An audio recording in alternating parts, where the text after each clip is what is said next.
Hey everybody, I'm Benjamin, aka The Terrible Australian, and welcome to my video review of the Academy Award nominated sci-fi film from Canadian director Denis Villeneuve, Arrival. If I butchered the director's name, I apologize.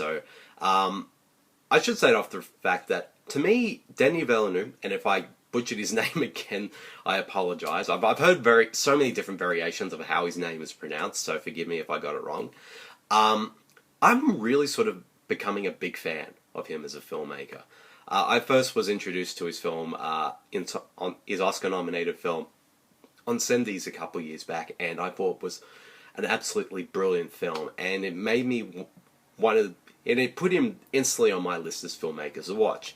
And I've seen quite a lot of his films since then, some of which have actually made my top 10 lists of their respective years, and others that maybe an honorable mention as well, like Prisoners, which was absolutely fantastic, Sicario, which was really great, and now he's back with Arrival, which is kind of his first stint into, well, I guess, like in the full-on sci-fi genre. I think I know he's sort of tested the waters in other films in the past, but I haven't really sort of seen those ones yet, but I really do look forward to checking those out. But Arrival is... yeah, like this is... I was really excited to see it, and I can definitely tell you right now, this film did not disappoint me at all. It's a brilliantly well-crafted and very riveting sci-fi drama, and that I feel like is a movie that we kind of need right now, because it's a film about communication. Because with the sort of the main plot being that Amy Adams is hired to kind of decipher the language of these alien creatures that are visiting Earth, to find out why they're here. Are they here to harm us? Are they here to bring peace? So it's a film about communication. That's what it is at the heart of it. And to me, the film is just beautifully captures that, and deals with some really sort of fantastic and really compelling sort of humanist themes in there as well, particularly about our relationship with other people, and as well as the need to communicate, because there's so many problems that are happening in the world, and it feels like we're not communicating in a way and understanding each other properly. And this film kind of delves into that in a way, in the guise of a sci-fi film, and it's superbly well done as well. Like the script by Eric Heisener, probably butchered his name too, so forgive me. His script is really well written and just fantastic, and it's hard to believe that this is the same guy who wrote the Nightmare on Elm Street remake. So this is definitely like a big step up for him as a writer, and to show that he had a great material to work with the short story that the film is based on.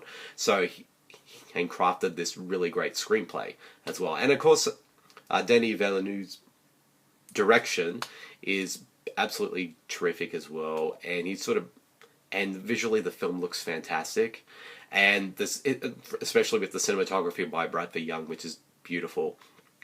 And of course, one of the key elements of this film for me, of course, are the performances, particularly with the lead performance of Amy Adams as well, who's just absolutely wonderful in this film, and I've always been a big fan of Amy Adams, and this is definitely up there as one of her best performances. It's such a beautifully low-key performance as well, but a very moving one as well.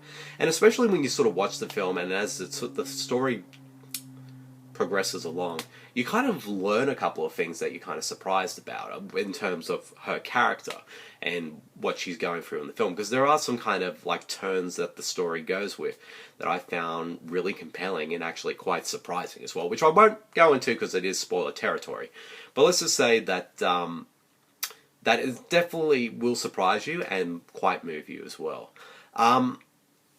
However, that being said, though, even though I think it is a great film, what stops it from being, say, a 5-star movie is that there are some kind of little moments here and there I found a little clunky in terms of how certain things are explained, and as well as kind of like the reason why the aliens are on the planet. Even though it's a really well-intentioned reason and a good one, I just felt like it kind of felt a little clunky and how it's presented and written. But other than that, though, and also it does, it's definitely a very sort of deliberately paced film. It's not a fast film by any means. It's sort of a film that takes its time to build the story and whatnot. Which the films that I love when films do that, but I did feel like it did kind of drag in spots as well. And also the ending, yeah, I mean the ending is really well done, but it's kind of just has slight clunkiness to it. Not the sort of the big kind of reveal that happens at the end, but more sort of the lead up to it that was kind of a little contrived. But other than that, though, Arrival is still a really great sci-fi film that I definitely highly recommend everyone to check out. It's just really good stuff. So if I had to rate this film if I had to give this film a rating, it's definitely 4.5 out of 5. Definitely go check it out if you haven't seen it. And it's definitely very worthy of the Oscar nominations it received. So, yep, that's the end of my video review of Arrival. I hope you guys all enjoyed it, and I'll see you all later. See you guys. Bye.